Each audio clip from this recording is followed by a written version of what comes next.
We never know where life will lead us or what may hinder us along the way. But while every day can feel like one big question mark, it doesn't have to. With the right insights, strategies, and solutions from Western and Southern Financial Group, together we can look ahead to leave the unknown behind.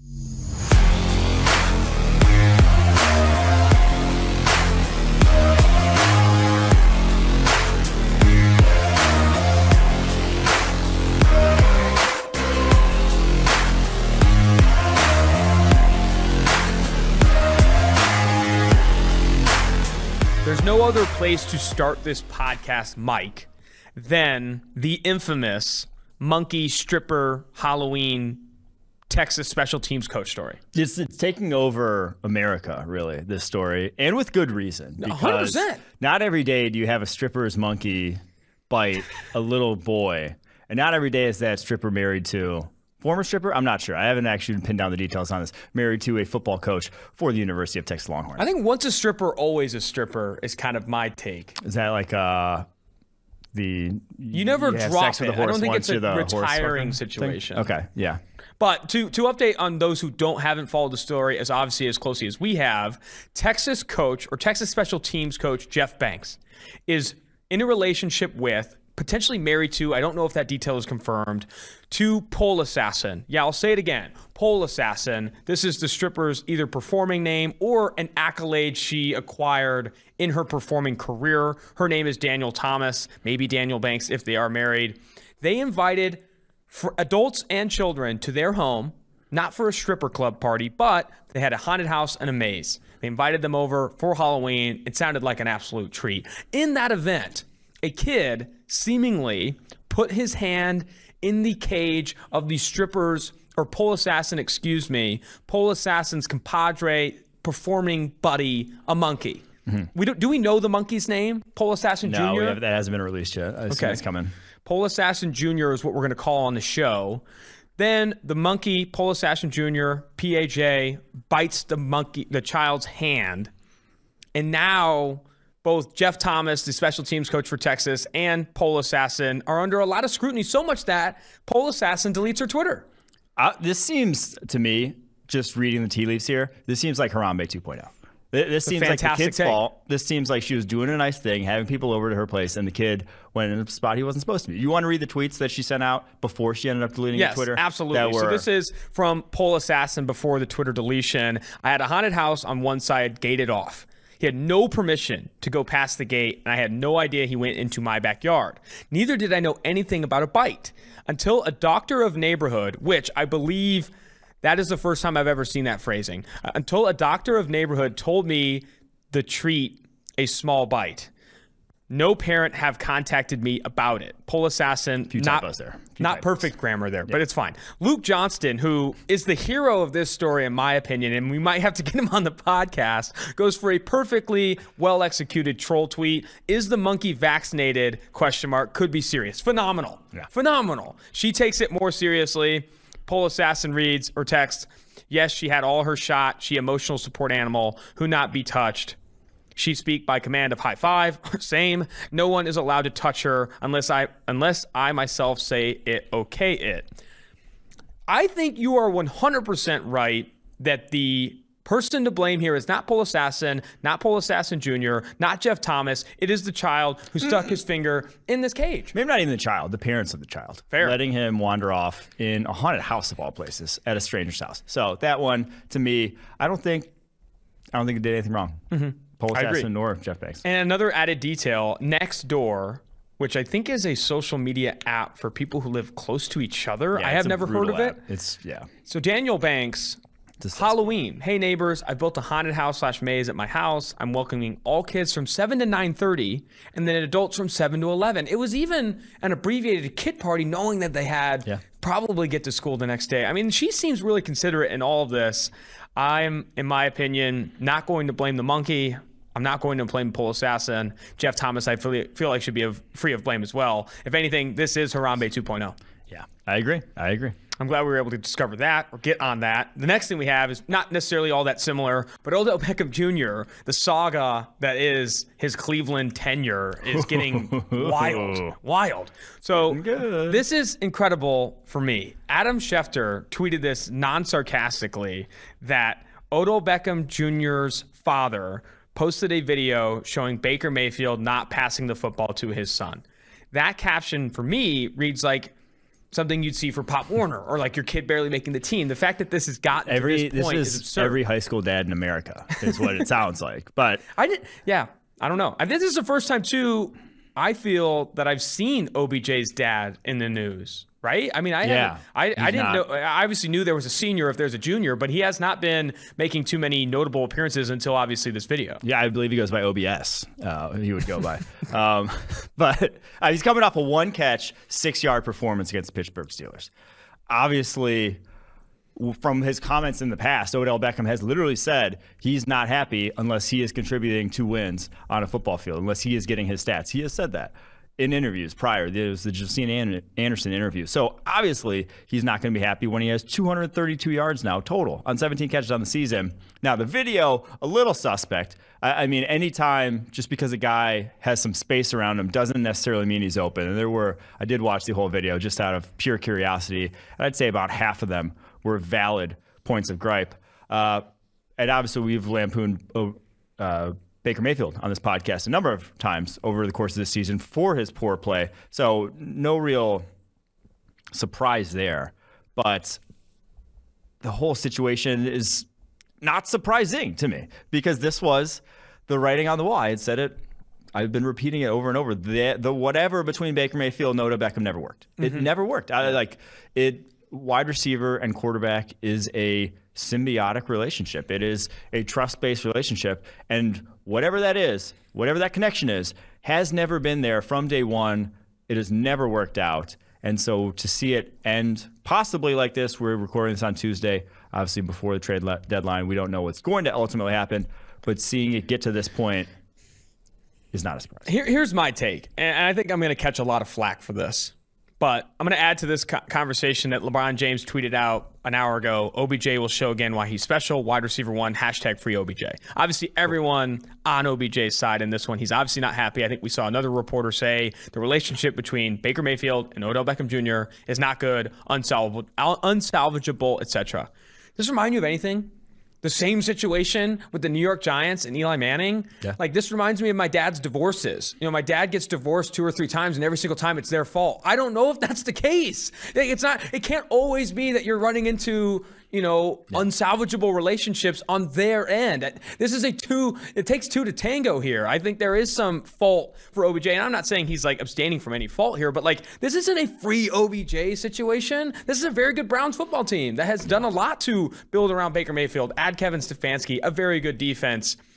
I think we'll be saying free OBJ regardless of the QB pairing at this point. I don't feel that there is an obvious landing spot. Do you?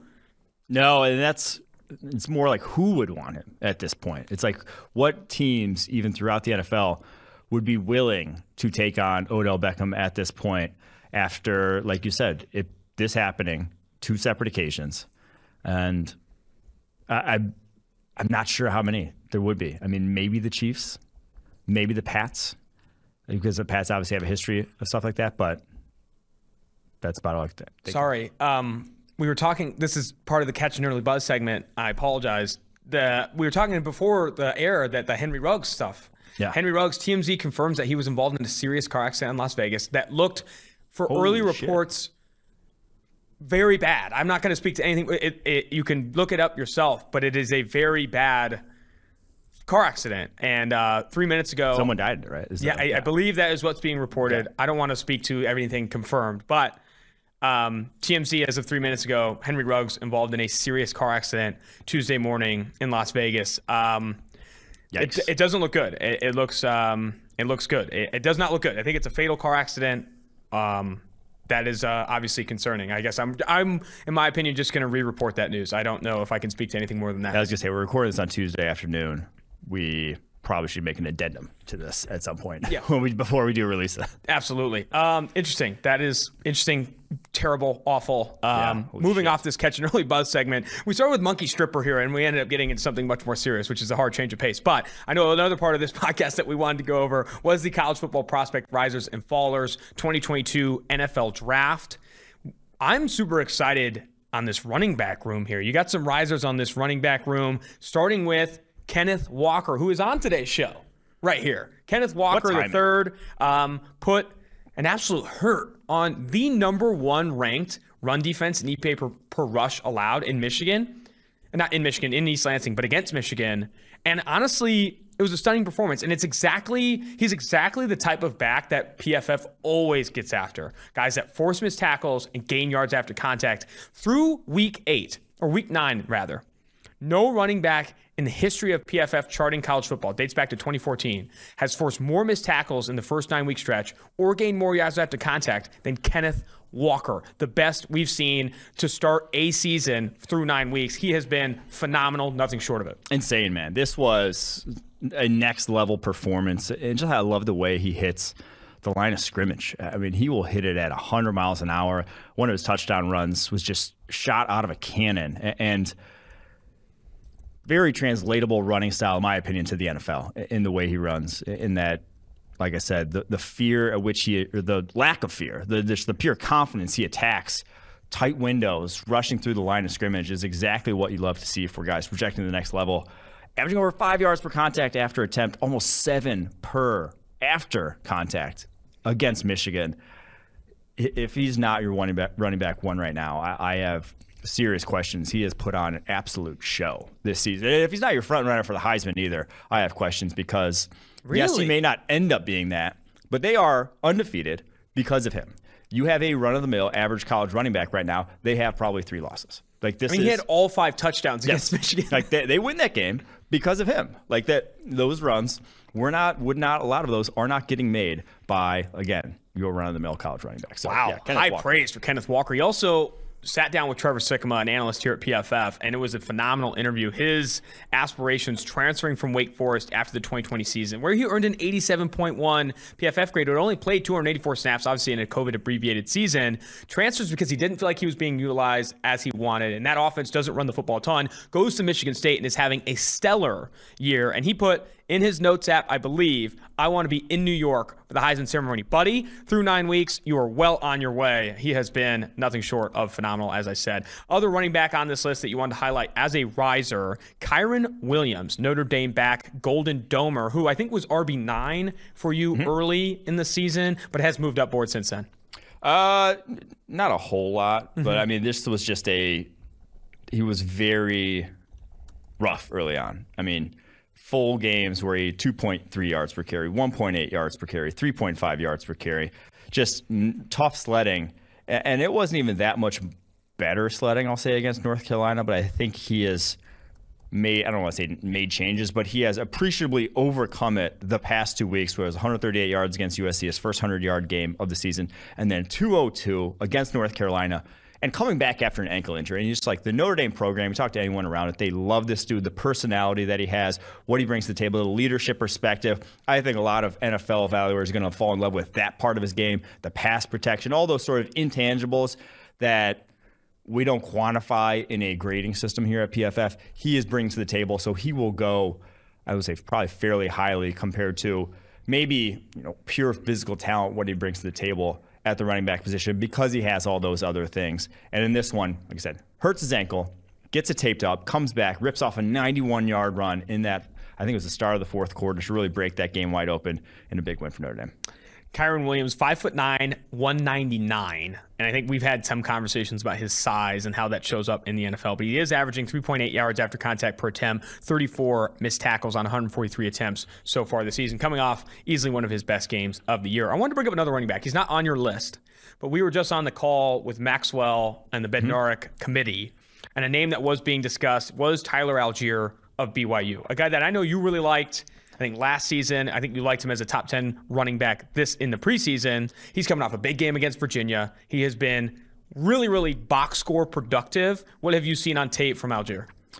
Yeah, I mean, he's a big outside, like, I'm not going to say he's comparable to Derrick Henry, but like the offense he operates in, he's like a college version of Derrick Henry in that guys just bounce off of him. And now it is concerning. The concerning thing is he's, so physically dominant when he plays Virginia's defense like he did this past week, when he plays Utah State's defense like earlier in the season. But then we talked about it, Baylor, 2.2 yards per carry, 33 yards on 15 carries. Arizona State, 69 yards on 21 carries. The better defenses he's faced, gotten him bottled up, and he is more of a one-cut, one-speed type of runner. He's not making you miss. So kind of a one-trick pony. That's more of a later-round guy in our eyes at that point. Still, I think with him, very productive college back. Yeah. He's that classic college back that can have a lot of success, but maybe when translating to the NFL, you're looking for more, athleticism, agility, etc. Another guy on your list that I think is a riser from already a high spot, Nakobe Dean, the Georgia linebacker, who is a horse, man. 91.8 PFF grade this past week against Florida. Had one pressure. Had the pick six. He was phenomenal in this game. He continues to look like that next guy at the linebacker position. Yeah, he's been insane this year. Like he's exceeded even my expectations, and he was our linebacker one heading into the year. So I've been incredibly impressed with him, and especially in coverage. Like he has done a lot more diverse things. Like the pick six came from a wide corner alignment. And obviously it's man coverage, and they split out. I believe it was the running back out there. Try to throw him a hitch, and Dean keys three-step and picks off a hitch and takes it back the other way. That is like special stuff that you just don't see linebackers having that level of confidence. The breakup on fourth down that should have been another pick that he could have picked off, hit his hands, was another route that's just like special coverage skills and what he can do from a blitzing perspective. 90.9 pass rushing grade this season. He is your modern linebacker, even if he's not, 6'4" with a big wingspan, more in the Devin Bush, Devin White mold of linebacker. But this guy's going in the first round. Ooh, I didn't want to give it away, but this guy's going in the first round. The first round lock list, little teaser. Yeah. George Karlaftis next on your list here, the Purdue edge defender, one of the top Freaks List members on Bruce Melvin's Freaks List. Also, someone everyone loves on that same committee we spoke to, the Bednarik committee. Phil Steele, a big fan of George Karlaftis. Him coming off the highest single game pass rushing grade, 8 total pressures against Nebraska. Yeah, this was just another in the long list of every single game. It seems like Karlaftis is just stuffing stat sheets, stuffing the grading system. Actually, the last one didn't make sense. I don't know how you stuff the grading system. But I'll show you. 8 pressures in this game, consistently setting a hard edge there against Nebraska. Now Nebraska's deep offensive line, whatever. But my God, like Karlaftis, I already put him on the first round lock list last week, and is only getting better, only improved as this season has gone along. And for him to play as many snaps as he does, you feel really confident about that guy translating to the NFL. Another edge defender, Myjai Sanders, the Cincinnati edge, who we had really high expectations for entering the season. In 2020, had a 90.1 PFF pass rushing grade with 44 total pressures. Also one of the highest pass rush win rates on true pass sets. This past week against Tulane, 91.7 PFF pass rushing grade, 4 total pressures, 3 sacks. He was phenomenal. And I continue to think that he's a player that I do think gets better in the NFL. 6'5", yes. 255. He is continuing to develop at this position. A very young player too. I like Myjai Sanders a lot. Huge to see him grading really well down the stretch. Yeah, he had a very quiet first 6 or so games, and not even just from a grading perspective. He didn't have a sack until this past week.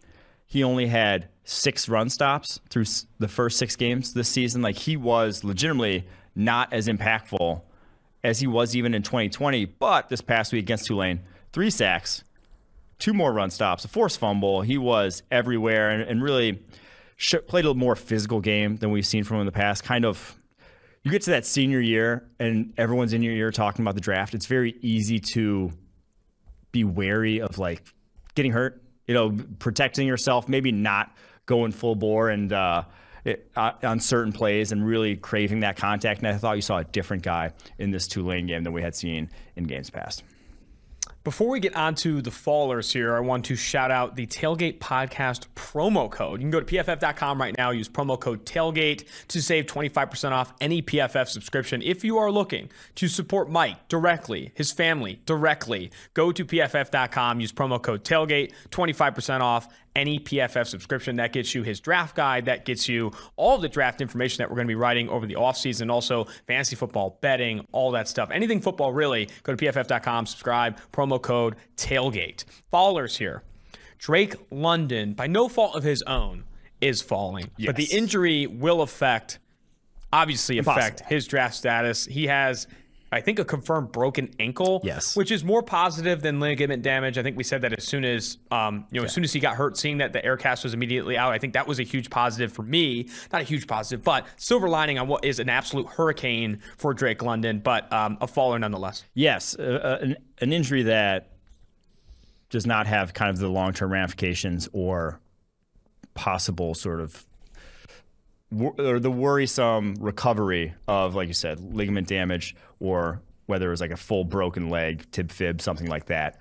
London just a broken ankle. But a broken ankle is still, I mean, it's going to hamper your draft stock when you're not going to go through the pre-draft process. We already questioned his speed. He's not going to be able to run a 40 most likely prior to the draft. Or even if he does, it's not going to be his best because he's not going to have a full lead up in terms of training and whatnot into it. So that's obviously going to hurt him. And it's also going to hurt him in that there is a number of wide receivers. We talked about it. Like, the list is all over the map, where how people stack up this class is going to be all over the map. And I do think it's not going to hurt him necessarily too much, because if you are evaluating this wide receiver class, he is kind of stands alone in his skill set, in that there's not a competing guy like him. Treylon Burks is a big wide receiver, but a vastly different type of big wide receiver. Drake London is your possession, yak, that sort of guy. Mm-hmm. Red zone. That's him. He's the best at it in the draft class. There's no debate in that. And this ankle injury is not going to all of a sudden change that. Mm-hmm. Like, there's no other guy where I'm like, oh, they're kind of close, so let me go the other guy now. No, if you want that guy in your offense, that's what you're looking for. You're still probably going to draft Drake London, wherever that is. The unfortunate stuff, too, and I keep bringing up this call that we have with the meeting because we are talking college football awards, is everyone on that call was like, man, he was the obvious favorite to win the Fred Biletnikoff Award this year, and now going to be difficult to do so. And like, we were having the conversation, it's like, there's no other receiver we want to put on this Maxwell list. It's like Drake London was it. And then obviously you could have a conversation between the Ohio State guys, Wilson, Olave, David Bell was in the conversation, Jalen Tolbert of South Alabama. Like, at that point, it's like, okay, are we forcing a wide receiver in after Drake London because he's hurt? It's definitely an unfortunate situation. He was well on his way to earning that Fred Biletnikoff Award. An unfortunate injury for Drake London. Definitely, prayers up for him to get healthy soon. Next faller here, your guy. Ooh. Friend of the show. Both these guys are fallers and friends of the show. Yeah. Damn it. Tanner McKee, Stanford on the fallers list. Yeah. Going up against the Washington secondary, that's very good. And that was basically what it is. The first game where it really seemed like the kind of first dud on Tanner McKee's schedule. And why I've said there's more than likely a chance that while we love the skill set, while we love the talent, this guy's coming back in 2022. Yeah, 100%. To Stanford, just because he's not going to be able to put enough good tape, one, in that offense, two, with the talent around him. And yeah, he didn't have many windows, but it also went south on him in a hurry in that game. No touchdown passes, 2 picks, 21 of 32 for 194 against Washington. So Tanner McKee, good news for Stanford fans. He's going to be there in 2022. Yeah, absolutely. Before we get to Watch Wednesdays, that's our Bust Watch, our other Bust Watch, Whiff Watch, Breakout Watch, all that stuff, the first round lock segment, etc. And, of course, the interviews with Seth Galina, Max Mitchell, and Travis Jones. DraftKings, NFL fans hungry for a big win. DraftKings Sportsbook, an official sports betting partner of the NFL, has you covered. New customers can bet just $5 on any NFL team to win their game. And if they do, you win $200 in free bets, winner, winner, chicken dinner. It's that simple. In Sportsbook, if Sportsbook isn't available in your state, DraftKings won't leave you empty-handed. Everyone can play for huge cash prizes all season long with DraftKings Daily Fantasy Sports Contest. DraftKings is giving all new customers a free shot at millions of dollars in total prizes with their first deposit. Download the DraftKings Sportsbook app now. Use promo code PFF. Bet just $5 on any NFL team to win their game and win $200 in free bets if they win. You win with promo code PFF this week at DraftKings Sportsbook, an official sports betting partner of the NFL. Must be 21 years or older. New Jersey, Indiana, or Pennsylvania only. New customers only. Minimum $5 deposit, $1 wager required. One per customer. Restrictions apply. See DraftKings.com/sportsbook for details. Gambling problem? Call 1-800-GAMBLER. Watch Wednesdays. Here we go. Bust Watch. Uh-oh. We didn't like this pick when it happened. No one did. No one did, to be fair. Tytus Howard of the Houston Texans, officially on Bust Watch. He was the quintessential, I like this guy, but holy shit, I don't like him that much when he got drafted 23rd. I think he was like 50th overall on the PFF draft board in 2019 when he came out. And I'm like, oh, had a good Senior Bowl. He goes in the second round somewhere. It's a nice developmental tackle. Out of Alabama State. Alabama State. Well, it was actually a better tackle than he was at guard, but they still moved him inside to guard. Left guard this year. It's been a disaster. 38.7 overall grade. He is the lowest graded tackle in the NFL. Already given up 16 pressures. Excuse me, lowest graded guard in the NFL. Already given up 16 pressures, averaging 2 pressures a game. It's been ugly, and it's for your 23rd, your first-round pick. And you haven't had a lot of first-round picks in the Houston Texans. And for that guy to be one of the worst guards in the NFL, not even a tackle anymore, one of the worst guards, is not good. Is why the Texans are the Texans. Yeah, I mean, 38 just one of the reasons. 38.7 overall grade, a 39.4 run blocking grade, and he has one game above 60 this year. It's been consistently bad, not up and down play based on competition. It has been consistently bad for Tytus Howard, the former Alabama State first rounder. That is concerning. I don't know if Tytus Howard will be starting much more. I think it's not even Bust Watch 2. We've included some second-year guys on this list. He was a 2019 first-rounder. He has 1,800 snaps in his career, has never earned a PFF grade above 62.1 in any single season. And this, his third season, where we talk about offensive line play, maybe getting to that third year and developing, has been the worst start of any season he's had this year in his career in terms of PFF grade. So some concern there, some Bust Watch there for Tytus Howard, the Houston Texans guard. Bust Watch, you can guess what type of bust this is. What? J.J. Watt, Arizona Cardinals. He will miss the end of the rest of the season with an injury, but man, I don't care if he never plays another down. He is on official Hall of Fame Bust Watch. Yeah. This one was, after 2015, you probably could have put him in. I just wanted to give him his due because that might be it. Honestly, this is his fourth, maybe catastrophic-ish, very bad injury. He obviously had knees, had shoulder issues before. This one was a complete blowout of his shoulder, biceps tendon, whatever. It all tore up there. So he's going to be 33 in February. He was still playing at a high level this year, 83.1 pass rushing grade at that age. But I don't know how much longer a guy like that will want to play when obviously his body is just getting torn to shreds, unfortunately. But he was still, in my opinion, the best defensive player I've seen since Reggie White, defensive lineman, I'll say, since Reggie White. I think he's at his peak, was better than Aaron Donald. The peak did not last long because, again, 2016, 2017, he played fewer than 400 snaps total between those years due to injury. But man, back in 2014, he had 65 quarterback hits and sacks combined. That was over twice as many as the next closest player in the NFL. And it's you can talk pressures all you want. Hits are a little different. Actually getting to a quarterback and bringing him to the ground is a little different animal than just putting a guard in a quarterback's lap. And J.J. Watt did it twice as many times as anyone else. Still far and away the PFF record for that in a single season. He was an animal back in the day. Sadly, all too short-lived. Yeah, I wouldn't say it's as short of a peak. There's a lot of conversation in terms of Hall of Fame between Frank Gore and Jamal Charles. And Jamal Charles had this was excellent for this smaller stretch, but his stretch was even smaller than what J.J. Watt's was. J.J. Watt was dominant for 5 years, 3 to 4, 5 years. And instead, Jamal Charles had kind of more of a 2 to 3 year burn. But J.J. Watt, an obvious Hall of Famer. Next on our list here, Whiff Watch. I loved him coming out too, man. I thought he was going to be a monster. And he's still only 26 years old. We'll see. Could develop. I don't know. Will Hernandez, the former UTEP guard, a second-round pick, actually drafted 34th overall by the New York Giants in 2018, has played a ton of snaps, too. Played over 1,000 snaps both his first and second seasons in the NFL, just 500 in 2020 and off to, 500-plus in 2021, but has never earned a PFF grade above 60.0 after his rookie season, has not developed as a lot of people expected, including PFF. Well, he's probably the biggest indictment of Giants offensive line coaching since Joe Judge got there as anyone, because he had his highest graded year as a rookie back in 2018. Pass blocking perspective, run blocking perspective, and is now in the midst of his lowest graded year in year 4, which that's not how it almost ever works at the guard position. You don't come in and look good out the gate and then end up sucking without too many serious injuries. It wasn't injury related going from year 1 to year 2 why he fell off. He just has not developed, and that's again offensive line coaching, but still, he's the 17th overall player on the PFF draft back in 2018. I thought this guy was going to be a mauler.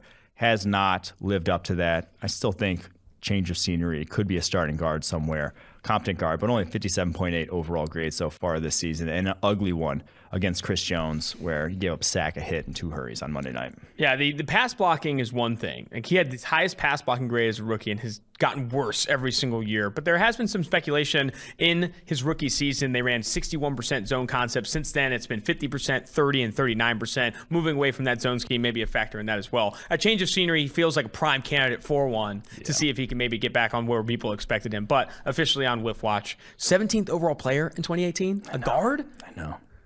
I like that guard class. It was Isaiah Wynn, Quentin Nelson, him. Obviously, we thankfully had Wynn ahead of him, who's looked very good, and obviously Nelson ahead of both of them. But Hernandez did not quite pan. On to Breakout Watch. Former friend of the podcast, also in a tremendous story, a former 3-star recruit for Virginia, Bryce Hall, who on the interview and in interviews past, he's talked about how he had so much self-awareness on that he was never going to be the most athletic player on the field. Yeah. And he has leveraged, film study, technique, these different things to be an above-average player before the injury he had in his senior season at Virginia. Now, 72.9 PFF coverage grade for the New York Jets this season, playing a lot better than that 5th-round pick you would expect. Yes, Hall. We was a guy who was 49th, on the PFF draft board coming out. We loved him. He's a testament. We talked about Drake London breaking his ankle, falling down draft boards, and it not really, hopefully, shouldn't have long-term effects. Bryce Hall had the same injury coming out of Virginia. Obviously falls to the 5th-round pick, 158 because of it, and he's been excellent. I mean, starts second half of last season, starter this year. He is probably your starting the one guy that in that secondary, in that cornerback group, that you can rely on to start going forward. Obviously, you have to find another one, but he looks very good this year, averaging under 1 yard per coverage snap, hasn't allowed more than 71 yards in any single game this season. Perfect fit for Robert Saleh's defense. And,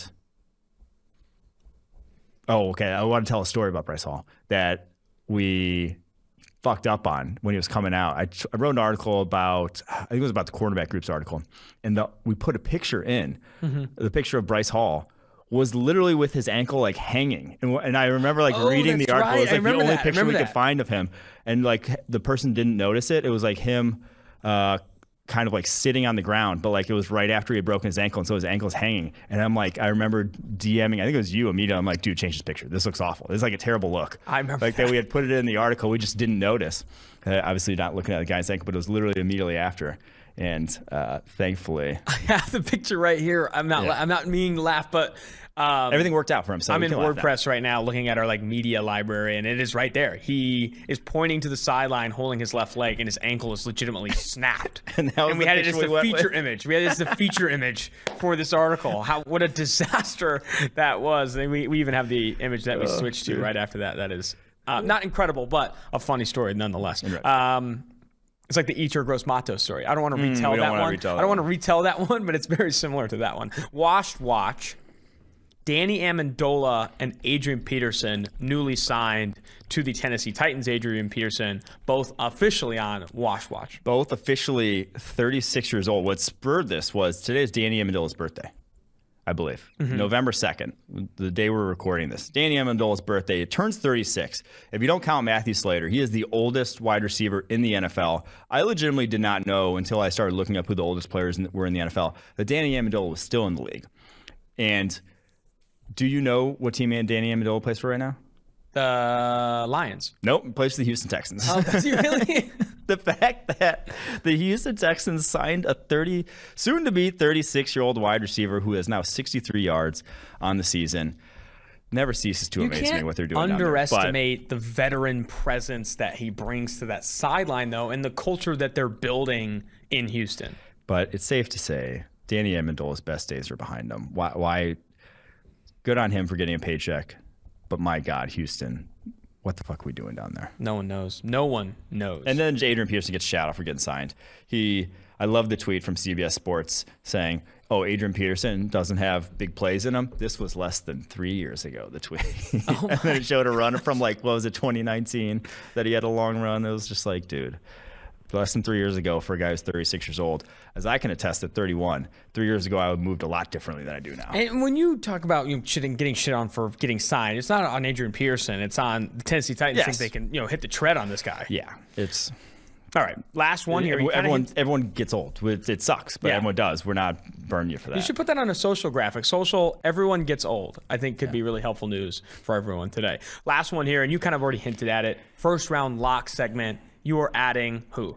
It's Nakobe Dean, Georgia linebacker, and I going out maybe on a limb here because linebacker. They don't go in the first round every year, and he is not. He doesn't look like Isaiah Simmons. Everyone could have told you Isaiah Simmons won the first round. It didn't really matter how well he played his last year. He's 6'4", 240, and runs a 4.3. Nakobe Dean's 6 foot 225. Not your run-of-the-mill specimen, but no one plays faster at the linebacker position in college football. Yep. No one has graded better at the linebacker position in college football this year. 91.9 overall grade. Not a single bad game. Not a single below average game grade on the season, which at the linebacker position in college football in this day and age is a damn near impossible thing to do because they are under attack. But that just shows you how quick this guy is seeing the game of football. So many plays week after week on his tape where it's just he is so quick to read that this guy is going to be a first rounder. Like I said, he's a first round lock segment. So. Love it. How many do you have now? Can you give us an update? We got 11. So the update goes Kayvon Thibodeau, Derek Stingley, Evan Neal, Aiden Hutchinson, Kyle Hamilton, DeMarvin Leal, Tyler Linderbaum, Garrett Wilson, Ike Ekwonu, George Karlaftis, and Nakobe Dean. Wow. Heavy on the defense. What do we got? Only three offensive guys on that? I love that there are no QBs. There are no QBs that I am locking. If you had to, don't lock them in. But if you had to put one in right now, who would it be? If you had gun to your head, quarterback has to go on this list. Oof, Corral. I put Corral. Nice. Just because Corral got a big game this week. Yeah. Well, Malik's got the bigger game. Yeah, I mean, it's going to be a fun one. Yeah.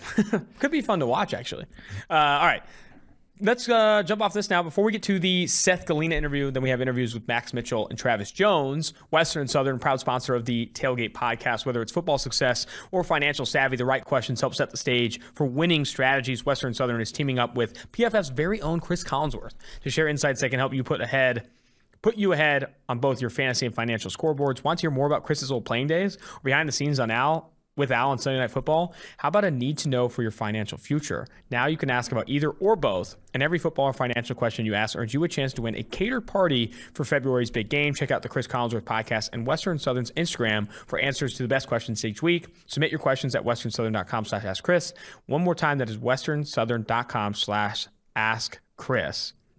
If you're watching on YouTube, check out the link in the description below. Remember, with Western and Southern, you can rest assured on game day. All right, let's bring Seth Galina onto the mix.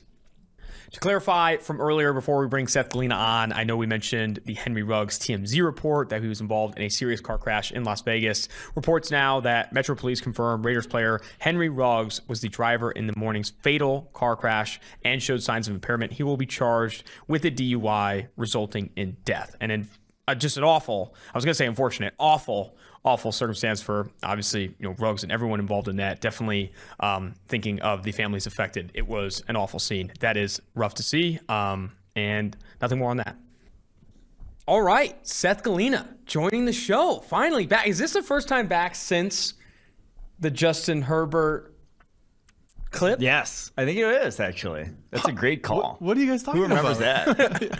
I feel like not enough, formerly 2-for-1 drafts doesn't get enough credit for that viral clip, because you were on, and it was one of the first times we met you, too.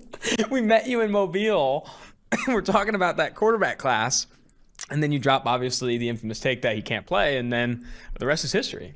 The rest is history, and it's actually not. It's present. It's actually omnipresent. And probably for the next 15 or so years will be present. So I wrote an article last year about how the Patriots kind of disguised their coverages against Justin Herbert last year when they played them. So I was looking for it because Chargers just played the Patriots last week. So I was looking for that article, and of course, like an idiot, I Googled Seth Galina, Justin Herbert, and that was a mistake. I had to go to bed early that night. I slept a long time just to let it wash off me. Yeah, it wasn't. I mean, the official Chargers social media account has called you out like twice. I mean, it has been not great. And I keep giving them my Venmo, hoping that they would give me some reparations. But that's it's not super happening. fair. Honestly, defamation or whatever, defamation, whatever that is. Defamation. You only read that word? That was tough. Let's definitely get off the Justin Herbert topic. Yeah. I know, Mike, you wanted to talk to Seth a lot about the college football awards. Mike and I were just on the committee. You weren't invited, but we'll include you. That's in some better things to do.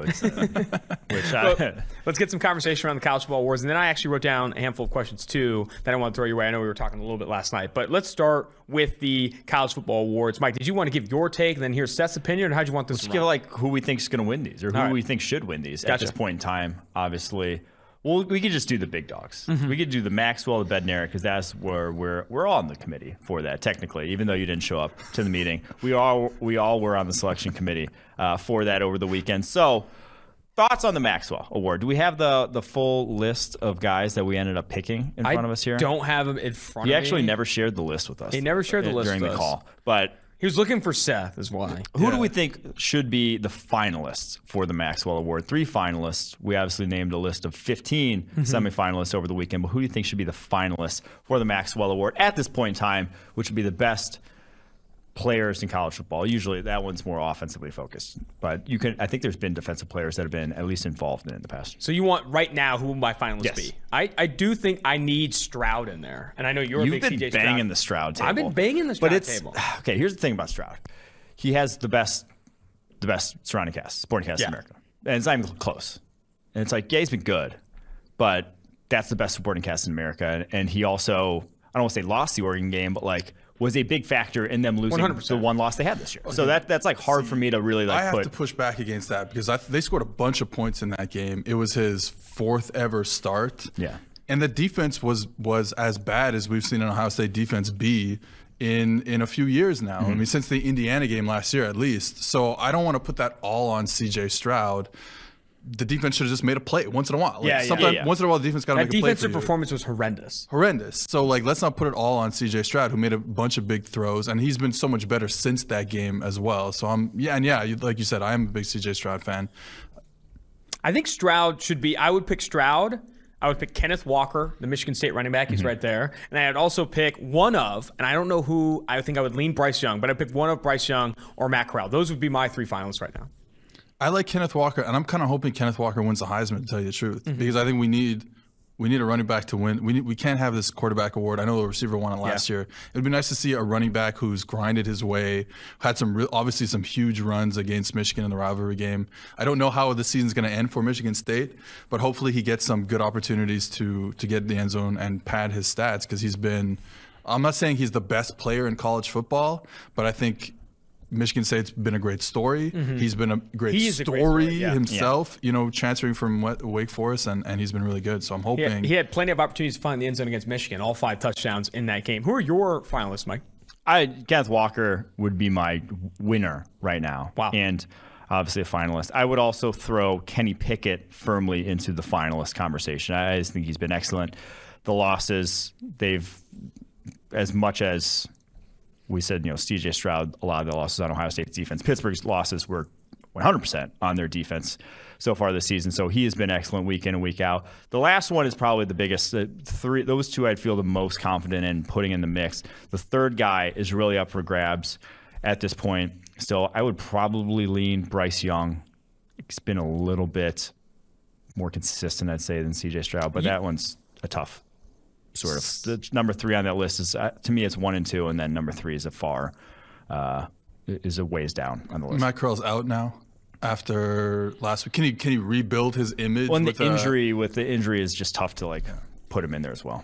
Seth, you've been on the College Football Live show that airs on Fridays at 11 a.m. talking a little bit about how Alabama is vulnerable, but you've been focusing more on the defense side of the ball. Is any of that Bryce Young? No, well, vulnerable. I mean, look, he's only going to be making, once they get into these bigger games. Unfortunately, LSU's not a big game anymore this weekend, but they have the Iron Bowl coming up in a few weeks, and then they'll have, you would assume, the SEC championship game. Though I think Auburn can win the Iron Bowl this year. Oh my gosh! Can you imagine?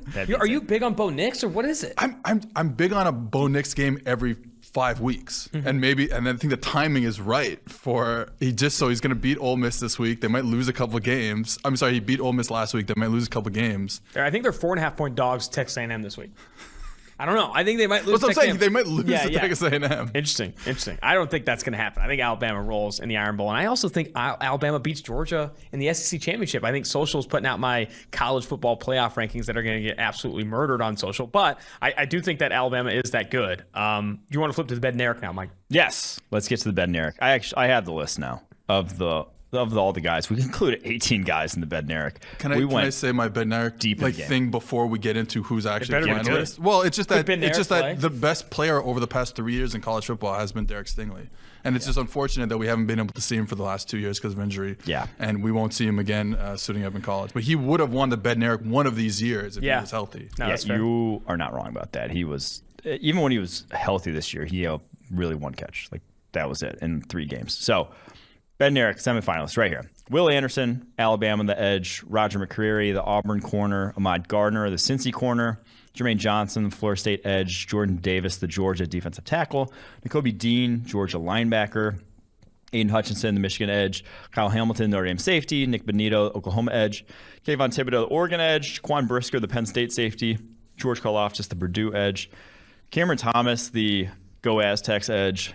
San Diego State. Kingsley Enegbar, South Carolina edge. DeMarvin Leal, Texas A&M edge. A lot of edges. Devin Lloyd, the Utah linebacker. Leo Chanel, the Wisconsin linebacker. And then Chad Muma, the Wyoming linebacker. So that is your list. Who do you put as your finalists? So my 3 would be Nakobe Dean, Aiden Hutchinson, and those are the top 2 for sure. And then I want to add in your safety man from Notre Dame, Kyle Hamilton. My thing with Kyle Hamilton, so my 3, so Kyle Hamilton, what I saw that I loved, and it has nothing to do with his play at safety, is that he's the punt gunner. Yeah. Like he gets down the field, he plays special teams. You love to see a guy with that type of future in the NFL. What did Eric say last night when we were watching the Giants game? You love to see like a selfless running back. It's like a selfless star, I think is good to see. Yeah. So, and then Aiden Hutchinson's just been unblockable this whole year. There's nothing else to say about it. He was unblockable against a pretty good offensive line in Michigan State last week, or at least they graded pretty high going into that game. Unblockable against Washington and one of the bigger name NFL draft prospects. Yep. And then number 1 for me is Nakobe Dean. I just love watching him play football. I don't even like whatever you want to think about value of linebackers versus edge versus pass rush. Versus pass rush versus coverage, whatever.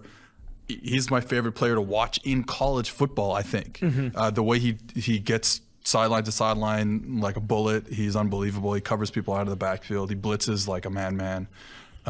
Kirby has done a good job of just like convincing these guys to play for the Georgia Bulldogs. He convinces everyone on defense to play for each other, and you can see it on the field. My take is I have 3 that are very similar, but Jordan Davis I don't even think should be in this conversation. I mean, Jordan Davis does not play enough football. He does not play enough snaps. That's the problem. I'm very worried that he's going to not only be a finalist for this, but win because he is 6'6", 340, and every single broadcast it's all I talk about because he's obviously the figurehead for an imposing defense because he is the most fucking imposing stature-wise defensive lineman. He's a monster in college football, and he is, and he's very good in the run game. Single blocking him does not end well the vast majority of the time, but he has half as many pressures as Nakobe Dean does, and he plays a position where every single pass play he's rushing the passer. So he's been on the field 190 total snaps all season long. You cannot give that guy an award for the best defensive player, for the most impactful defensive player in the country when you have played 100. That conversation when we get on the committee with Bill Steele and all those guys, if there are people banging the table for Davis, will be a phenomenal one. Can't you just make the argument that his buddy Jalen Carter deserves it more than him at this point in the season? Jalen Carter, and this is not better. I think any of us are knocking Jordan Davis. No, because he is an incredibly fun player to watch, and just he's going to be a good NFL player too.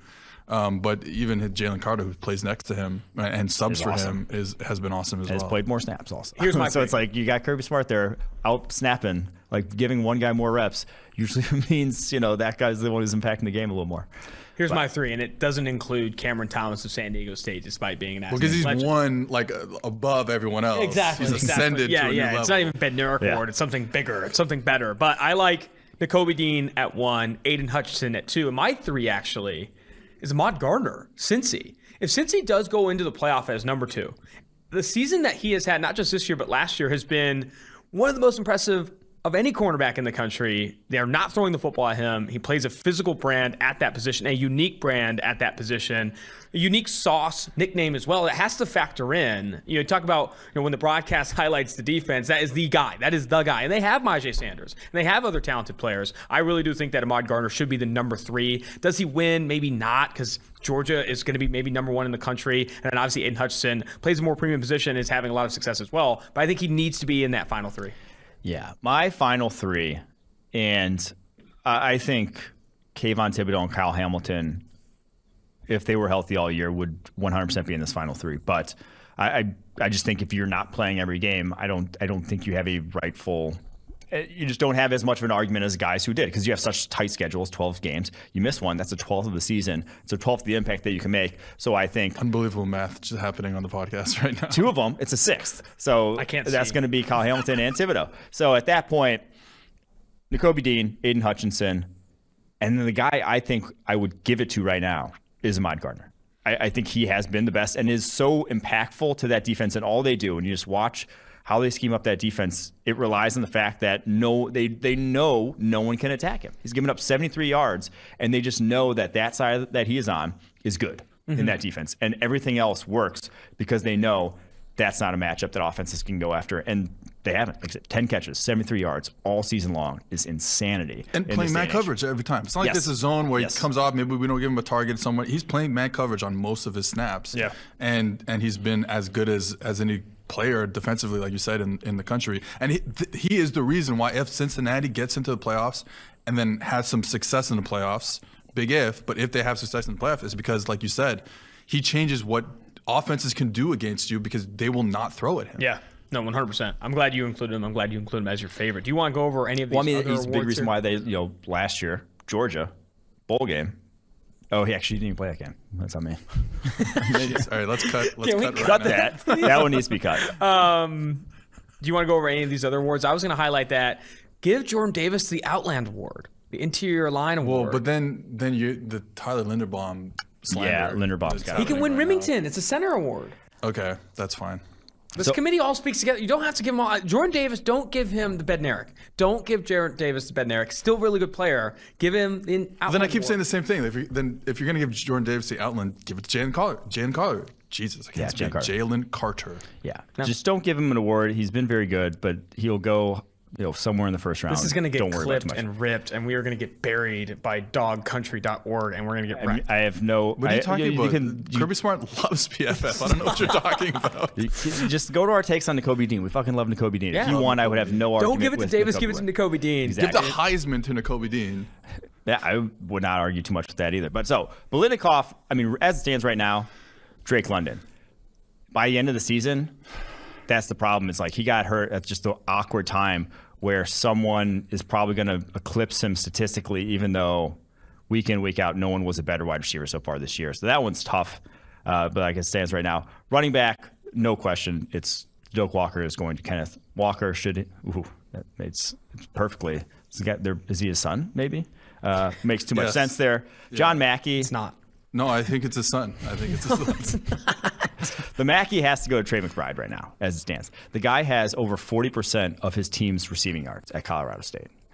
Those ones, and then the interior line and Remington should both go to Tyler Linderbaum. I don't think those ones are a debate. Linebacker, DB, again, linebacker, I don't think it's a debate either. We said Nakobe Dean. I don't think we'd debate that. DB, though, is the one where who should go to, because again, Kyle Hamilton could be up there. McCreary, we think it's going to be Ahmad Gardner. 100% is Ahmad Gardner. Yeah, I think those ones we all have pretty strong agreement at this point. We're all in agreement. Coach of the Year, Steve Sarkisian, as well, I think. He had that one locked up a few weeks ago. Let's be honest. I don't know. I think the Fred Biletnikoff is going to be really interesting because, you look at that's the only one that really looks very much a production award. When we were in Nashville talking to the guy behind the Fred Biletnikoff Award, his biggest thing is what have you done? He hates looking at recruiting. He hates looking at stars. He doesn't want to know what you could be. He wants to know what have you done. And that That will put in a Jarrett Stearns from Western Kentucky, or Josh Downs from North Carolina, or Jalen Tolbert from South Alabama, Calvin Austin, Memphis. Like, it could put in some of these small school guys that aren't at the top of the conversation. But I do think that David Bell is obviously in there as well. I'm interested to see who it goes. Treylon Burks, Jameson Williams, they're going to think about some of the bigger school guys, but knowing the guy who's behind that award, I would not be surprised if, like, Calvin Austin wins it. Like, some guy that has not maybe been hyped up all season long. I'd be cool with Tolbert. Tolbert's sick. Yeah, Tolbert is sick. Stearns has had like 50 catches in the last 3 weeks or something like that. He's been Western Kentucky's absurd Hilltoppers offense. Jalen Tolbert is also a friend of the show, so that actually has a factor. I wanted to get some other questions with Seth before we let you go. Maybe another 20 minutes. You're going to Canada anytime soon? You here for a little bit? I'm here, man. All right, 2022. Here for you. 2022 quarterback class. We've talked a lot about it on this podcast about there isn't an obvious guy. There isn't an obvious three guys. And I think Mel Kiper recently said, anyone you talk to, and Mike has said this too, anyone you talk to is going to have a different list. Anyone you talk to is going to have a different 1, 2, 3, 4, 5. Just how bad is this quarterback class? And who do you feel right now, your list, what is your unique list of the top 1, 2, 3 guys? I've been falling into Malik Willis recently, just because if no one else stands up and says, hey, I'm a good quarterback, then let me take the guy who is a good athlete, who is the best athlete of this bunch. So I think Malik Willis, I could see myself talking myself into Malik Willis. I don't know if I'm there yet, however. But yeah, one of the few things I've ever been right about is Kenny Pickett going into the season, because when you watch his tape, and I keep saying the same thing. I watched his tape at Pitt, and they've changed their offense a little bit. But you watch his tape, and you're like, okay, well, I'm not saying he was like super accurate, but he kind of knew where he was going with the football. But you have all these like NFL concepts, shallow cross and routes over the middle and this stuff, and it's hard. And when you watch, this offseason, you watch a lot of Dylan Gabriel, who unfortunately got injured. You watch a lot of Matt Corral. You watch a lot of Malik Willis. You watch all these offenses that they don't ask their quarterback to do that, and therefore their production skyrockets because all you're doing is throwing go balls down the sideline. These super spreader offenses, over split offenses. So when I looked at that, I said, if they just change a little bit for Kenny Pickett at Pitt, and they have done so, I think you could see an offensive explosion, which you're getting. Also, him being in his like 25th year playing quarterback there, like a Joe, I don't even want to say this, but like a Joe Burrow explosion in, as like a 35-year-old playing college football. But so I think that is something that I always want to look at. And it's something I was going to ask you guys, like, how do we suss out the quarterback himself from these offenses? Sometimes it's extremely difficult. Joe Burrow was like the easiest one because they were running all these concepts over the middle, asking him to make tight throws, asking him to make tough reads, and he was performing at an elite level. I just don't know. I don't know how you're supposed to suss out Malik Willis and Corral and all these guys. I would argue that is one of the hardest things about, the quarterback. I mean, look at Justin Herbert. That was a very difficult, how do you, when you take him out of that offense, how much different does it get when he starts throwing the football down the field more and all that stuff? I do think that some of the metrics that we factor in here at PFF that I do think have like high predictive power are clean pocket accuracy, downfield accuracy, really focusing in on that accuracy component in addition to the film/eye test of throw power and athleticism. That's what you have to project moving forward, especially in today's NFL where the guys who are accurate, have the arm talent, have the mobility, the athleticism, are the best quarterbacks in the NFL. Well, so this is my new take about evaluating quarterbacks. This podcast for you is only new takes. I'm excited. So about, how do we look at quarterbacks and what do we want from a quarterback? I think more importantly, what do we want from a quarterback? Because now you're getting quarterbacks who, this isn't 2001, this isn't 1985 anymore, where quarterbacks play right now. And if you're going to play right now, you better have an elite trait that you can fall back on while you figure out what's going on in front of you. Looking at an NFL defense. So you have all these guys who, Josh Allen, elite trait that he could fall back on while he figured out what the hell was going on in front of him. Justin Herbert, elite trait that he could fall back on. Joe Burrow's accuracy is an elite trait. He's not been the scrambler that he was in 2019. However, he can fall back on being an elite, accurate player. Tua is the example of kind of the opposite. Like, what is the elite trait? It was supposed to be processing, but I don't know if you can bank on, that's on a physical trait. Yeah. I don't know. Processing changes the most at the next level. Right. Yeah. So like that's why I'm like, oh, well, maybe just pick Malik Willis and see what happens. See if he'll get blitzed. He won't see a blitz. He'll get trapped because the corner did something that he didn't think was going to happen. He holds on to the football, but then he still runs for 20 yards. And it's like, that's probably what you need going forward. I think about in this quarterback class, I would love to draft a quarterback. I would not love to draft one in the top 10. I think there are 4 guys, and there's not 4 guys every year. Like, there are 4 guys that have legitimate high-end physical tools, maybe even 5, that for the quarterback position. Like, if you're the guys who we're talking about this kind of mid-tier of like, are they first rounders? Are they not?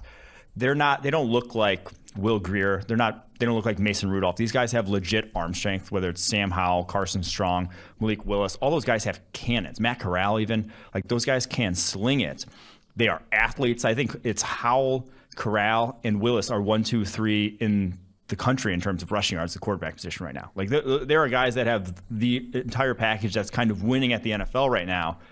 It just hasn't been consistent and the offenses they're in are so collegey that it's like, I don't want to pass up on Kayvon Thibodeau. I don't want to pass up on Derek Stingley for these guys right now when they're going to be a level of play at the NFL level that is impactful, whereas those guys might take 2 or 3 years for them to even hit the ground as average. I only had one other college football question actually on my list, and it was actually LSU, who this next coach should be. We've had some conversation about Mel Tucker, Luke Fickell. Where's your head at in terms of who should for those who don't know, Seth, big LSU guy, who should be the next coach? So I don't think it's going to be, but I would love Dave Aranda to come back and bring in. It's funny because his offensive coordinator at Baylor is Jeff Grimes, who was the offensive coordinator at LSU. I want to say like 2014, 2015, something like that. Bring him back because what Jeff Grimes has done at BYU, putting them on the map 2 years ago with Zach Wilson and that offensive line. And then this year with Baylor, they've transformed the team. So I would love to see him and Aranda come to LSU. I don't think that's going to happen. I think they're going to splurge on maybe it's a Jimbo, which I don't know. I like Mike Elko, the defensive coordinator at Texas A&M. I'm not sure if I would love to watch Jimbo's offense week in and week out. I'm not sure I'm ready for that in my life. But he's done a good job at Texas A&M. They've rebuilt, kind of quote unquote, rebuilt the program or taken it to the next level than what Kevin Sumlin has. I would love a Luke Fickell, defensive-minded coach. There's a lot of guys that I would really like. I would kind of maybe even take a James Franklin. I loved what he did at Vanderbilt, and I think we don't give him enough praise for kind of rebuilding Penn State a bit. I mean, Bill O'Brien kind of started that a bit, but James Franklin has done a great job at Penn State. So, Aranda to me is number 1, and then there's probably some other offensive coordinators I can't think of. I mean, Lane would be great, honestly. No mention there. So when we were at LSU, we talked about this a lot because everyone there hates Orgeron. I mean, no one wanted him there at all. When we were at the LSU Florida game, where after that game it was announced that he would no longer be moving forward with them, Mel Tucker you didn't bring him up, and then Billy Napier of ULL. There were some conversations around Napier too. I like Napier. It comes from the Saban tree, so you love that idea of from an organizational perspective, I think. And clearly he can coach defense, and clearly he's done a great job as a Raging Cajuns head coach. And then Mel Tucker. I mean, this is a Michigan State program that wasn't good a couple years ago, and you saw it last year in his first year. Like, it was tough, and he's already turned that around. And like, I don't think they're going to go and beat Ohio State, but undefeated right now, ranked top 5 in the country. So. I will say this: of all the coaches I've talked to on this podcast, and I think it's 30 now, Mel Tucker leveraged and talked about the transfer portal in the best way, in my opinion. He actually views the transfer portal as an obvious way to improve your football team. Well, there's a lot of others. I think I was talking to Mac Brown. Mac Brown at UNC was saying, we want to grow in talent. We want to recruit and all that stuff. And I think there are some coaches that are stuck in that way a little bit. And like, we want, like kind of in the NFL, we want to draft our talent stuff. Mm-hmm. Mel Tucker, I thought, was the most impressive by anyway. And like, we got holes. We're going to get it in the transfer portal. He had like 6 defensive backs. He had a ton of receivers, running backs, all that stuff. I mean, he had Kenneth Walker. Look, LSU might need that. And like, LSU doesn't have any talent right now. When this full transfer portal stuff started, I said the teams that this helps the most are the teams that are in this tier 2 or tier 3 in big conferences. Like LSU is not Alabama. It's not Georgia. And then you have, in the Big Ten, if you're not Ohio State or Michigan, you're going to need some help. And Michigan State did that, adding Kenneth Walker and others too. So I want a coach that's thinking like that, especially if you're bringing him to LSU where they need to get creative on how they beat Alabama, or not necessarily out-recruit Alabama, but add comparable talent to the juggernaut that is. All right, NFL questions here. I had another one. Who is your front runner for 2021 NFL season league MVP? Oh, Matt Stafford. Not even close. Yeah. Matt Stafford or Demario Davis. That's the Demario Davis. So I said Matt Stafford on, I think, the Monday episode. You're leaning Kyler Murray or But I'm curious, Kyler Murray going forward. It's been too interesting. I don't want to say bad games, but it's been two interesting games. They probably should have beat the Packers on the last play of the game. Yeah. Though obviously, AJ Green turns around and catches that. We're not even no one really argues with that statement too much. So. Right. My thing with Kyler Murray and that whole Cardinals offense is it goes as he goes. So there's not going to be there's not a lot of quote unquote schemed up production there in that offense. So if he's not having a good game, it's really bad. So, in a Stafford situation where Stafford can have an okay game and still go for 300 and 3 touchdowns and no interceptions because he's got McVay, holding him up at certain times. It's not McVay holding Goff up for the whole game, but is there certain aspects where McVay can say, hey, hold on. I remember in the Seahawks game, it was going okay early in the game. They said, okay, let's go under center. Let's run the football. Let's play action. We don't have to be this new Rams offense. But when they are the new Rams offense, spread them out, let Stafford cook. I don't know if there's a better player in the league right now. I think that's what's interesting about that conversation is that no one brought up Josh Allen, who right now is the betting favorite, according to DraftKings Sportsbook, at plus 250 to win the MVP. Tom Brady and Matthew Stafford tied at second at plus 600. What's been your opinion of Josh Allen this year? Well, I think this is interesting because it ties into what I'm saying about Kyler Murray, where Josh Allen has not been perfect this year. We saw in the Steelers game, it was okay. We've seen, they scored 35 points against Miami week 2, and it was okay. We saw it last week against Miami at home now, and it was okay, even though they get the W. And I think what's changed is now Brian Daboll can prop him up when he needs to.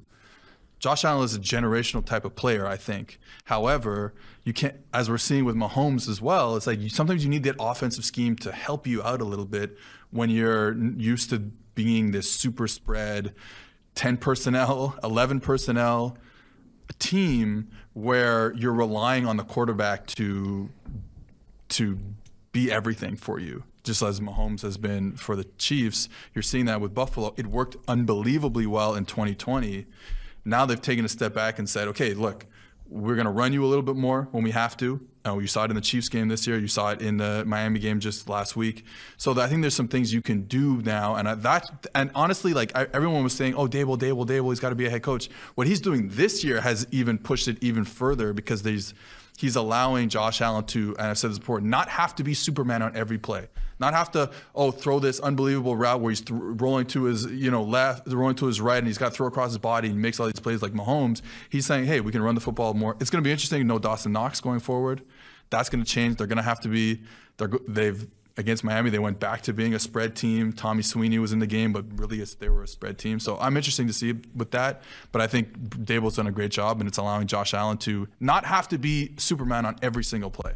We've got a hard out at 2:30, and I had a couple more questions for you if we could get through these quickly. We were talking a little bit last night. We went to Eric Eager's house, watched the Chiefs game, and there's a lot of conversation of what the hell is going on with this Chiefs offense?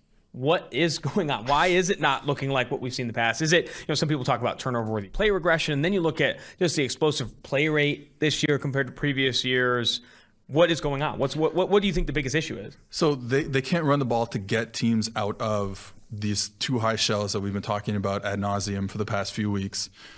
So that's the first thing. Yeah, look, if they're running the ball for 7 yards a pop, different story. Or at least 5 yards a pop, very different story. The teams are going to say, oh, maybe we should spin to one high. Maybe we should get a second safety in the box and live in that world. And then he kills you over the top. Yeah. They're not doing that because the offensive line has just not been very good, especially the tackles have just not been very good.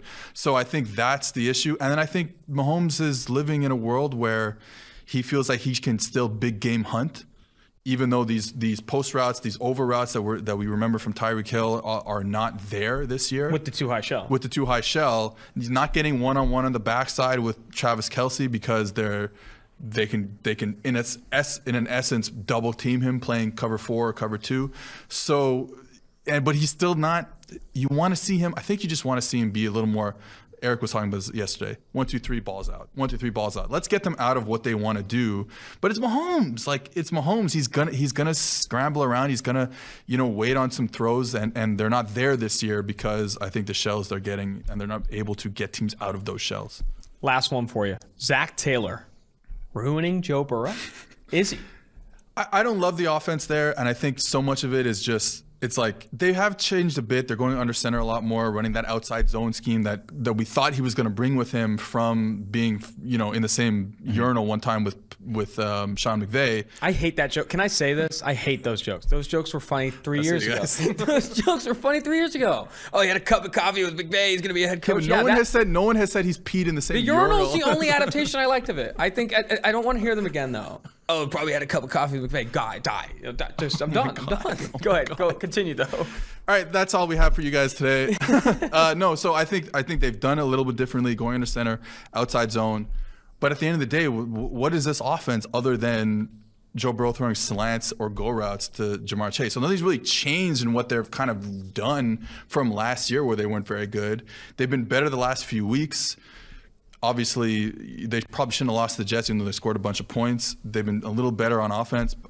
I'm concerned. That's really where it is. I'm concerned. Seth, always a pleasure getting you on the show. It's always a pleasure when we get you in Cincinnati, man. Make sure you follow Seth on Twitter, PFF_Seth. And then also, the Too High podcast with Deontay Lee here at PFF is absolutely phenomenal. Mina Kimes calls out. A bunch of like legit football people listen to it. And if you don't, you're not a legit football person. I'll call you out right now. Yeah. I will call you out right now. You're not a legit football person unless you're listening to Too High. Do you have a better sales pitch than that? No, I don't. And that's it, though. I'm going to go.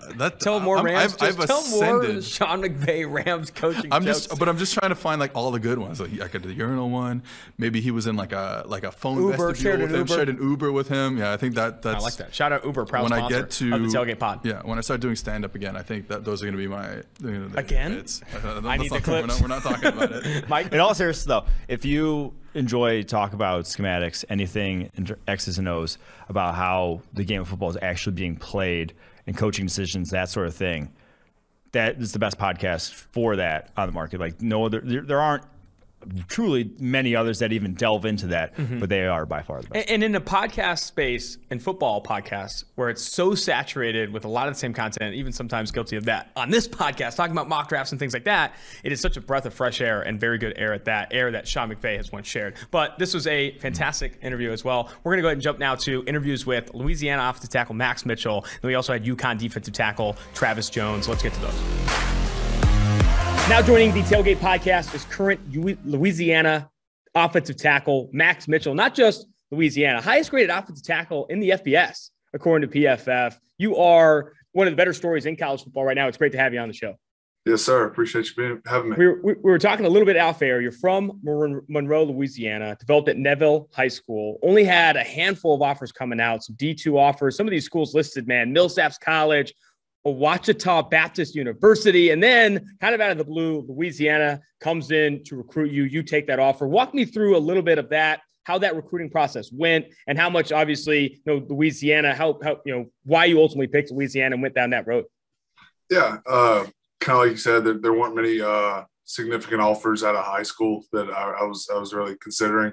But Coach Napier and Coach Sale at the time gave me a shot to come down here. And definitely took it. I mean, the facilities were great. Everything looked great. Liked the connection with the coaches I was getting. So it was an easy choice for me to get down here. But enjoyed it tons so far. And in high school, did you play offensive line and defensive line? Did you play both sides of the ball, or what positions all did you play? Started at high school playing like guard and center, and ended up just making a move to tackle, and played both tackles. Sparingly throughout a couple of years I was there, but ended up at right tackle. So that was mainly my position. And when you got to Louisiana, where were you weighing in at? 6'6", 270 is kind of what I see listed. And now where are you up to? What weight are you up to now? Yeah, so I got there. I was like in the low 80s, mid 80s, maybe 280s, and just through nutrition and exercise, workouts and stuff like that, gotten up to like 300 and hovering right around that, under that, and been pretty consistent around that. Gotcha. That's awesome, man. And I think so. You had an opportunity to play so early at Louisiana, rotated in all 14 games as a true freshman, and then from there started to really, started in as a sophomore, now junior, and then into your senior year. Speak to just how much you've developed over the course of that playing time, just getting that opportunity to play at Louisiana all the way since your freshman season. Yeah, experience has been huge. I really appreciate being able to rotate, in all games freshman year, even though I didn't have really a clue what I was doing really most of the time, but we had such an experienced line at the time that it was really easy for me to rotate in and get calls and communicate easy with whoever was in. So, making the start sophomore year was really easy because I'd have that whole year of snaps under my belt. So they just kind of eased into being a starter really. And the rest is, easy because you're just going through off-season program and you're developing, maturity and stuff like that. So, having that experience was awesome. How much has, Billy Napier played a role in your development? We had an opportunity to talk to him on this podcast before the season, and I came away super compelled with the culture he's trying to bring to Louisiana, that winning culture, that toughness. And I think the offensive line specifically has that, it comes with this now, this toughness, pedigree. A lot of people respect what you guys are doing in the trenches. I guess with Napier, how much has he had an impact on you? And can you offer some detail on what you feel like he's building there at Louisiana? Yeah, he's been a key role in developing, I think, everybody here. He just has he's such a culture builder. He's just he's solid. He just represents, kind of everything what we want to do. He keeps everything in line. He makes me remember kind of like my high school program. It was kind of built on discipline, ethic, work ethic and stuff like that. And I feel like I just fit right in. Just going from one program to the next. But he just sets a good standard for us. He's just a great example for us to follow, really. Yeah. I could feel that even in the 20 minutes I had with him, man. I think he definitely has that compelling nature about him. Now going into this season, you are, like I said at the top here, the highest graded offensive tackle in the country. You've improved your PFF grade every year of your career in the 4 years you've been at Louisiana. But something that has stood out for me, and again, it speaks to this toughness that comes with the Raging Cajuns, is your 94.1 run blocking grade. You have been an absolute road grader in that department. How much do you feel like you've improved in that area? And what have been some of the bigger areas where you've improved that you feel like have gotten you to this point? Yeah, definitely just understanding how the game is played, just in a football sense. I kind of understand the concepts we're running a little bit more year by year. You kind of understand where you need to bring your body or get your body, where you need to move. Just kind of the angles and the technicality of everything. And obviously year by year doing the off-season program, getting a little bit stronger every year, and being able to do what I want to do, a little easier, I guess, year by year. But I just feel like there's so much more room for me to improve there. I know you said it was like a 90-something grade, but me personally, I don't think I have a 90-something grade. I feel like I can do way better than what I'm doing now, and just through just little tweaks here and there and further development. But definitely the experience has helped with that as well. Yeah, I think the best in the country always say that, man. I think that's a good mentality to have. So for those tweaks that you want to make, how much of an emphasis is film, and then how much of an emphasis is weight room? Because I feel like those two components are obviously super important. Then there's footwork, technique, and these things. But where does film show up for you? How much do you prioritize that? And I guess speak to some of the the techniques or the amount of prioritization, the amount of hours you're putting in. Yeah, no. So what we've done this year is we'll break down, or we'll take a D lineman from the team we're playing, and we'll have him for our player matchup. So we'll make a whole cut up on this guy and break it down for the offensive line on Friday night, before when we're in the hotel or something. And so I think I've matured enough to where I can do my own film study now. As a freshman year, I didn't really know what I was supposed to be doing, but I've, being able to watch one guy and analyze what he's doing and stuff like that, it's helped a ton. But what's really important for me is getting in the weight room and gaining a little bit of weight. I think that'll help me tremendously because I understand kind of what needs to be done now. I just need to be able to do it better, I think. Mm-hmm. So those aspects are definitely still need improvement, I guess. And are you still looking to add weight, or are you kind of trying to maintain at 300, or are you hoping to add more and get into the 310, 315 range? Yeah, so during the season, I usually maintain pretty well, at 300, right under 300. I feel like it's an okay playing weight for now, but definitely during the off season this year, definitely want to tack on, another 15 pounds and still be able to move like how I want to be able to move. So. Gotcha. Yeah, I think on these conversations with players, guys that are trying to add weight. So I've had some wild conversations on how these guys do it. Some people waking up at 3 a.m. eating a full meal like chicken, rice, and vegetables, going back to sleep, then waking up at 8 a.m. and eating breakfast. It's like, oh my gosh, what you have to do to add that weight can sometimes be crazy. The shakes and stuff like that is a wild time. For pass protection, you also have been outstanding in pass protection. I think that's where film shows up a ton too. I remember talking to Jonah Williams for Alabama, first rounder, now plays for the Cincinnati Bengals. He said he'd chart every single rush. Did they win outside? Did they win inside? Did they win bull rush? How much does that play a factor in when you're watching a guy, seeing the type of moves list he might have? Yeah. Oh yeah. It's big. It kind of goes back to that matchup I was talking about. We'll comb through all those games they've played. Just kind of see what he likes, obviously, what kind of rush, what he likes to do with his hands. Just basically what are his tendencies, kind of what you told about Jonah. Mm-hmm. But it's just looking how he moves, and how that stacks up to my game, or what do I need to tweak this week for this guy, that's basically it. Yeah.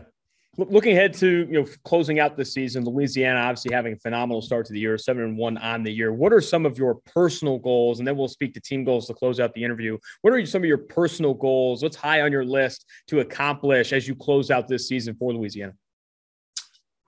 Obviously, keep my grade up. I'd like to maintain that pretty well. But I want to play a game where I can feel that I've played a complete game myself. I don't think I've done that yet. There's always no game's going to be perfect, obviously, but I want to be able to have a game where I can look back and be like, well, I did everything that I wanted to do. And there's nothing that makes me look back and kind of, make me kind of ick about a drive or, a couple plays here and there. I just want one of those, but I don't know if they'll be able to get that. Nobody's perfect, but that's what I'm going for. Gotcha. Love that, man. I think that's awesome. And so for the team, what's everyone got on their board? What is Napier? What is the team looking to accomplish as they close out these last 4 games here? Yeah, we want to obviously run the table. We want to close out and try to keep this. This is an East Division opponent we're playing this Thursday, Georgia State. Mm-hmm. But we want to hold home field advantage for our championship game. We want to finish in the top 25. And we want to win this championship finally. It's been 4 years since I've gotten, or 3.5 years since I've gotten in here, and we've played for the championship every year and come up short, except for last year, which was canceled because of COVID. But that's probably our biggest goal that we need to check off is trying to get this championship. Well, I'll be rooting for you the entire way, man. This has been a fantastic interview, and I really wish you the best of luck the rest of this year and into the offseason. Thank you so much. I enjoyed it. Now joining the Tailgate Podcast is current UConn defensive tackle Travis Jones. Travis, we've been meaning to get you on this show for a while now. You have been one of the favorites here at PFF, a guy that we've followed for a handful of years now. It's really great to have you on the show. Thank you for having me. Where I'd like to start is honestly going back and looking a little bit about your history in getting to UConn. You were a well-decorated UConn high school football player. I think you played both sides of the ball, offensive and defensive line. What was that like? Do you miss playing offense? I know you were a guard, I think, in high school. Do you miss playing offense? Yeah. I think you were recruited a little bit by some to be an offensive lineman. Talk more about your high school career there in UConn, or in Connecticut, sorry. Oh, yeah. In high school, I did play both sides of the ball, and all the offers I had was to play O-line, actually. Oh, wow. And when I came up to UConn, they switched me over to the defense. Gotcha. And so you were originally committed to Rutgers, correct? And then decommitted to go to UConn. What all went into that decision? Yeah, I went up there for an unofficial visit I committed on the spot up there. And on the drive back, me and my mom said something didn't feel right. So the next day we decommitted and weighed out our options. And that's when I picked UConn. Gotcha. And was a big part of UConn being staying in state? Are you big with you're really close to your family? I guess what all went into like wanting to be at UConn, staying in state? Yeah, that was the main part why I stayed at UConn. So my mom, grandparents, and sisters could come up to the home games, things like that. And so, you were recruited to play offensive line, you get flipped to defense. Did you want to play offensive line, or was there a part of you that always wanted to get on the defensive side of the ball? For me, it really didn't matter. For me, I would have played both sides. Whatever they wanted me to do, I would have did it. So. Gotcha. Very cool. Well, this season has been spectacular. You read some of the articles that are coming out. They talk about you as a All-Star Bowl candidate, whether it's the East-West Shrine Bowl, Hula Senior Bowl. Have you had any early conversations there? Is that a goal of yours, a personal goal of yours? Where is that on your radar? Right now, I've been invited to the East-West Bowl, and right now I'm just trying.